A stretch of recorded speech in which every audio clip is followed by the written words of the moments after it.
അല്ല, നിങ്ങൾ പറഞ്ഞതിൽ എനിക്ക് ആഡ് ഓൺ ചെയ്യാനുള്ളത് ഇപ്പോൾ നാട്ടിലെ ഒരു രീതിയൊക്കെ ഈ ഇൻവെസ്റ്റ്മെൻറ്റ് വാങ്ങുക എന്നുള്ള രീതി ഉണ്ടല്ലോ, അതിൽ ചിലപ്പോൾ ഒരു പേപ്പറിൽ എഗ്രിമെൻറ്റ്, ചിലപ്പോൾ സ്റ്റാമ്പ് പേപ്പറിൽ തന്നെ ആയിരിക്കും എഗ്രിമെൻറ്റ്.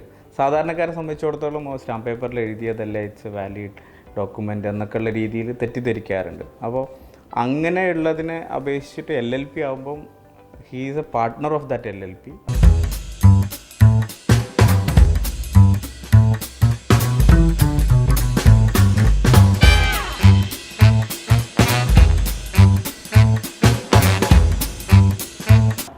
ഹാഷിം, ഒരു ചോദ്യം.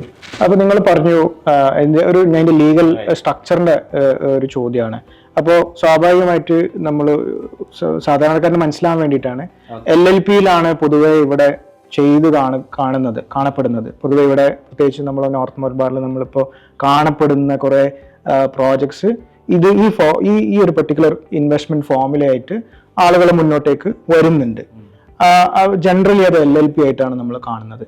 അപ്പോൾ ഈ LLP ഇതെങ്ങനെയാണ് ഫെസിലിറ്റേറ്റ് ചെയ്യുന്നത്? ഈ അഗ്രിമെന്റ് വൈസ് എങ്ങനെയാണ് ഫെസിലിറ്റേറ്റ് ചെയ്യുന്നത്? അത് ആ അഗ്രിമെന്റിലാണോ അല്ലെങ്കിൽ വേറെ എന്തെങ്കിലും അഡ്ജസ്റ്റൻ ഡോക്യുമെന്റേഷൻ ആണോ അതിൽ? ഇതിൽ LLP എന്ന് പറയുന്നത് നേരത്തെ പറഞ്ഞ പോലെ ഒരു സ്ട്രക്ചർ മാത്രമാണ്. ഏറ്റവും കോമൺ ആയിട്ട് നമ്മുടെ നാട്ടിൽ യൂസ് ചെയ്യുന്ന ഒരു സ്ട്രക്ചറാണ്. അപ്പോൾ LLP എന്ന് പറയുന്നത് ഒരു 2008 LLP ആക്ട് വരുന്നത്. മറ്റ് ഡെവലപ്ഡ് കൺട്രീസിലൊക്കെ LLP എന്നുള്ള കോൺസെപ്റ്റ് കുറേ മുമ്പേ ഉള്ളതാണ്. സാധാരണ കൺവെൻഷണൽ പാർട്ട്ണർഷിപ്പിൽ നിന്ന് LLP വ്യത്യസ്തമാക്കുന്നത് ലയബിലിറ്റി ലിമിറ്റഡ് ആണ് എന്നുള്ളതാണ്. സാധാരണ ഒരു പ്രൈവറ്റ് ലിമിറ്റഡ് കമ്പനിയുടെ കോൺസെപ്റ്റും അതേ സ്ഥാനത്ത് ഈ പാർട്ട്ണർഷിപ്പിൻ്റെ ഫ്ലെക്സിബിലിറ്റിയുടെ ജോയിൻ്റ് ആയിട്ടുള്ള ഒരു സ്ട്രക്ചറാണ് LLP എന്നുള്ളത്. അപ്പം ഈ ഒരു സിസ്റ്റത്തിൽ നമുക്ക് ചെയ്യാൻ പറ്റുന്നത് എന്താണെന്ന് വെച്ചാൽ ഒരു LLP ഇൻകോർപ്പറേറ്റ് ചെയ്യുന്നു.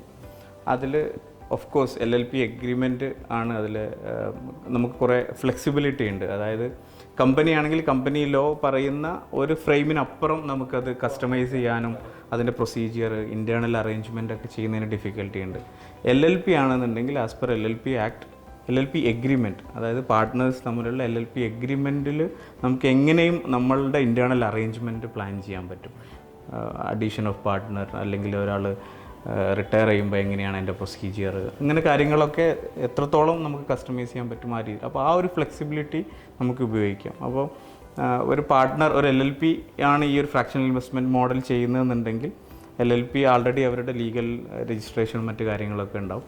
അപ്പോൾ ഒരു ആഡ് ഓൺ ചെയ്യുന്ന ഒരാൾ, ഒരു ഷെയർ എടുക്കുന്ന ആൾ അല്ലെങ്കിൽ ക്യാപിറ്റൽ കോൺട്രിബ്യൂട്ട് ചെയ്യുന്ന ആൾക്ക് അയാളൊരു പാർട്ട്ണർ അഡ്മിഷൻ എന്നുള്ള രീതിയിലാണ് അതുണ്ടാവുക.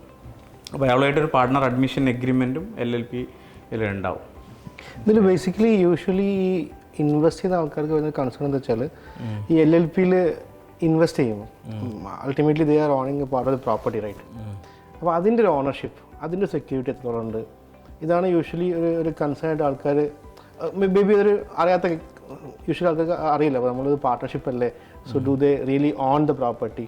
അപ്പോൾ അതിൻ്റെ ഒരു എന്താ സെക്യൂരിറ്റി അത് എത്രത്തോളം? LLPയിൽ ഒരാൾ പാർട്ട്ണർ ആവുക എന്ന് പറയുമ്പം he owns a percentage of share in the total capital of the LLP എന്നുള്ള രീതിയിൽ തന്നെയാണ്.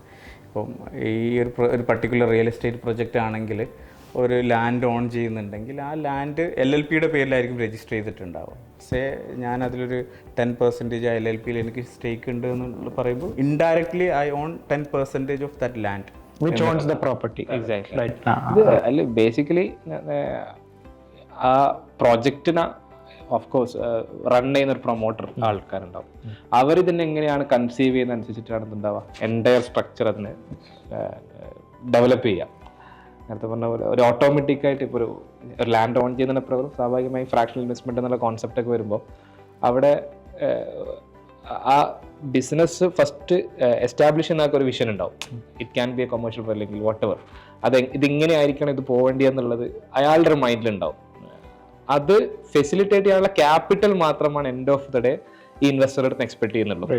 ആ ക്യാപിറ്റൽ വാങ്ങുക എന്നുള്ളതാണ് ആക്ച്വലി അതിൻ്റെ ഇൻറ്റൻഷൻ. അപ്പം അതിലേക്ക് ലിമിറ്റ് ചെയ്തുകൊണ്ട് but having said that as an investor അയാളുടെ എല്ലാ റൈറ്റ്സും പ്രൊട്ടക്ട് ചെയ്ത്, കാരണം അയാളുടെ ഓണർഷിപ്പാണ്, അയാളുടെ X or Y Z amount അയാളുടെ ഇൻവെസ്റ്റ്മെൻ്റ് ആണുള്ളത്.